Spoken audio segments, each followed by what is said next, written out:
How do we come back from this? You don't. Welcome to a world without light.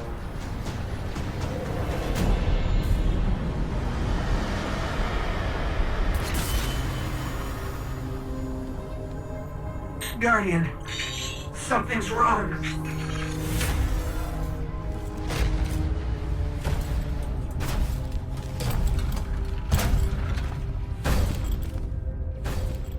Do not look at me, creature.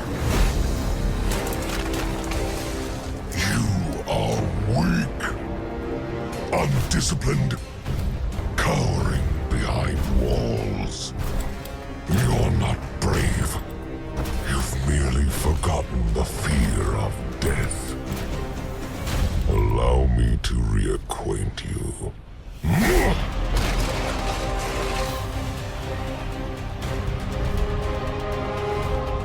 Your kind never deserved the power you were given. I am Gaul, and your light is mine.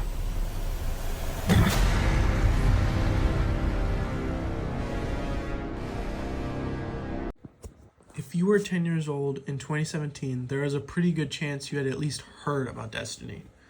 For me, this was the very first real game I played that immersed me in a community that I didn't even know existed at the time. What you saw previously was the end of the first mission in Destiny 2, when the last city, this utopian stronghold for all mankind, is besieged by an alien race who cut off our character's connection to the Traveler, or in other words, the thing that makes certain chosen individuals immortal with superpowers. This opening to the game shows us how powerful our Guardian is, only to strip that power fantasy at the end of the first mission to help even someone new to the space like I was show how drastic this story implication was. Going from powerful wielder of elements to just another broken mortal, the track that plays as we leave the city has had such a profound impact on my life. I'll just let it play for a second.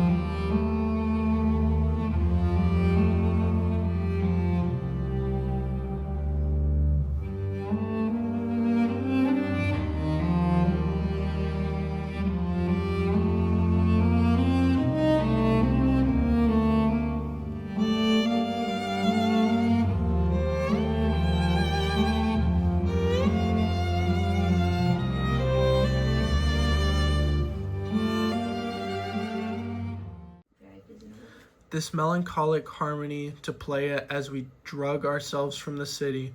This whole video is not supposed to be about the Red War campaign, but I found it important to talk about my start with this game.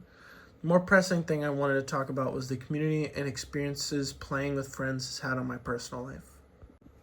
If you played Destiny, you'll likely already be familiar with raiding and raid culture, but for those that aren't, raids are a 6-player endgame activity that typically involves teamwork to complete puzzles with a time crunch that forces players to be able to work together and try to avoid mistakes, or it could end the attempt.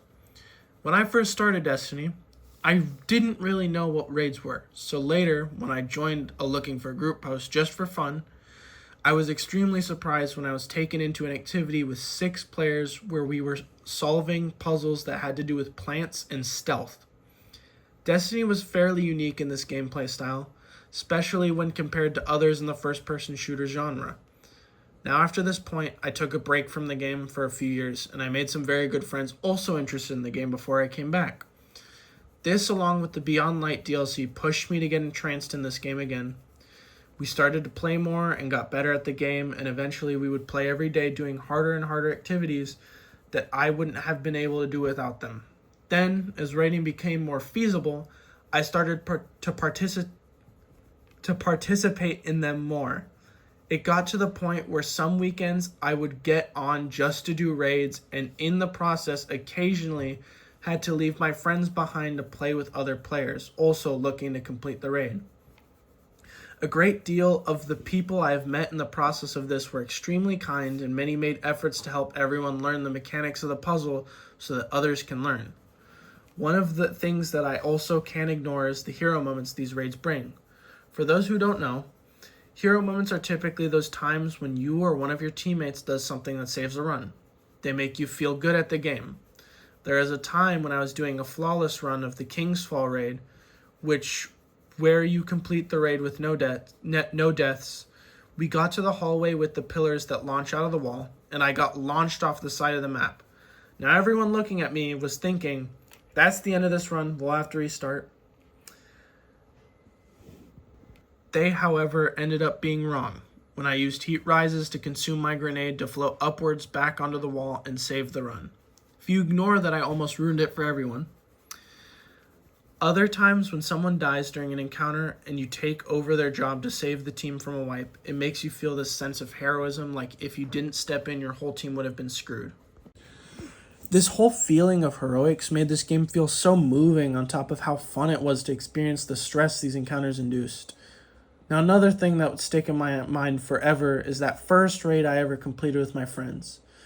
We had struggled past the second encounter of Deepstone Crypt, and when we finally made it past, we made it to space and walked out to a jumping puzzle to this.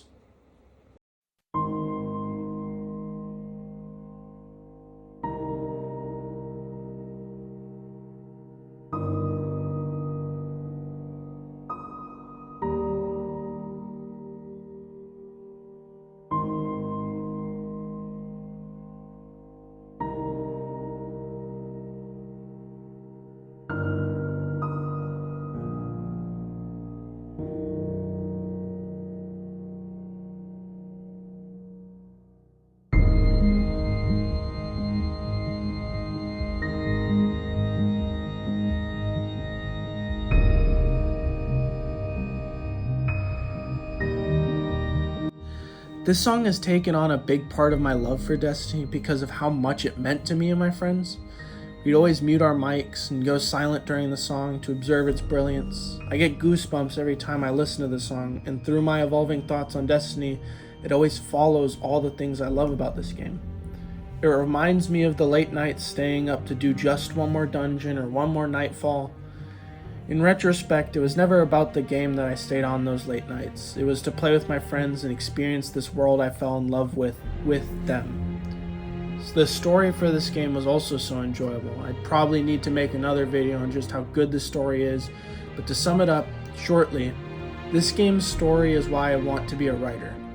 I want to be a part of projects that build stories like this for others. I love Destiny's story, and things were good after Beyond Light and even onto the Witch Queen expansion, my favorite.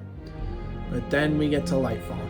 Originally set to be the last expansion, later changed to the penultimate expansion in the Light and Dark saga, and then it wasn't that good. Lightfall was a major step back for Destiny, the story going to a moon of Neptune to another humanity living in a city with a more cyberpunkish theme. Now, to our knowledge, before this, the last city, the home base of humanity and the people we serve and protect, was supposed to be just that, the last safe city and bastion for humanity, and instead it became one of a few with Lightfall. Now, this is not the biggest issue with Lightfall's story, but it is one of my major issues with it. The more pressing issue with this expansion was what was happening during it. Much of this expansion was spent acquiring Strand, a new subclass of darkness. When I say much of the expansion, I mean almost all of it is spent unlocking and playing with Strand without giving you the subclass until the very end. I have heard many compare it to Beyond Light, but I think it is important to mention with Beyond Light, that was intended to be the story. Here in Lightfall, the story was supposed to be a decisive strike against the new disciple of the Witness, old enemy of the raiding community, Callus.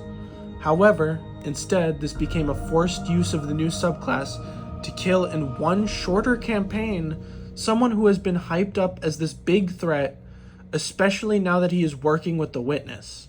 Between the original Leviathan raids and the Presage mission and the Season of the Haunted and the Duality dungeon, and we wasted this amazingly written villain on a half-baked campaign that underdelivered. It's a slap in the face to the community, especially with how many characters have been endlessly revived over and over again for a plot convenience. I'm looking at Taniks. Just to leave this one in the wayside. Then we move on to the raid, the Root of Nightmares. Teased to us when we use items related to a character known as Nezarec, a character described as the god of pain and fear, much of the lore tying him to an inspiration of a god of the Lovecraft mythos. Many people created art of Nezarec, of what Nezarec could look like, and then he's just a red tormentor with a vaguely Nezarec sin-shaped head. Not to mention this raid's mechanics were very rudimentary, boiling down to shoot at something while standing on a plate in the right order. It was fun the first few times, but after this point it became fairly boring. I can go further another time about the seasons that released this year, but I think many of them worked to fix the issues that Lightfall brought with more engaging stories. Then we move on to the final expansion of Destiny's Light and Dark saga that had been going on for a decade at this point, The Final Shape. The Final Shape was extremely good. The story felt grandiose, and the legendary version of the campaign had a good difficulty. The subclass it brought was given to you fully at the start, and it wasn't required to use for the expansion. Missions in the campaign incorporate mechanics that were fun. It felt like a step in the right direction, a leap past the finish line. The raid comes out, and it takes longer than the longest previous raid of Last Wish. A genuinely challenging experience. After the 19 hours and 10 minutes of this raid, one final mission unlocked. Excision. A final 12-person activity to kill the witness, once and for all.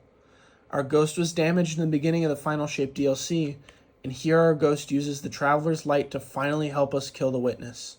But then, our ghost goes dark, dead. We cry out to the god that brought our ghost to life in the first place. No response. Our old friend alive here as a memory, Cade 6, comes in, revives our ghost, wishes us farewell as he walks off into the light to pass back on to the afterlife. And then we have one final credits scroll as we sit on the hull of a ship in space staring at the hole left in the Traveler by the witness. This final scene for I and many others is where Destiny ended. The Light and Dark saga had ended, and now, what was there to do? Well, Destiny wasn't over, and the story was moving on in the year to tie off loose ends in the world. I admittedly paid a lot less attention after this point. The story here was good, but it didn't feel extremely important anymore. Then, The Edge of Fate comes out during my first semester in college, during the summer, and I played through it with my friends. The characters are expanded upon, and it brings in many new and interesting pieces of story, but there's one key issue. The gameplay isn't that fun, and there wasn't much new content to experience, and not many new items to grind for. The grind for the best loot was too difficult for a casual audience, so many give up after they completed the raid, including myself. The future of Destiny intrigues me, but I have little hope for it. I could make a whole video on what I dislike about Destiny and complain for hours, but it wouldn't change anything. I love Destiny, and it is the game that has had the most profound effect on me as a person, but the company behind it no longer loves it like I do, and has turned it into a husk of what it once was. It's gone from a game I played every day to a game I barely look at weekly. It's depressing. This video is done for a school project, and honestly just the script has been fun to make. So maybe I actually do uploads and stuff. Possibly a Renegades review? Probably not, but maybe if this does well.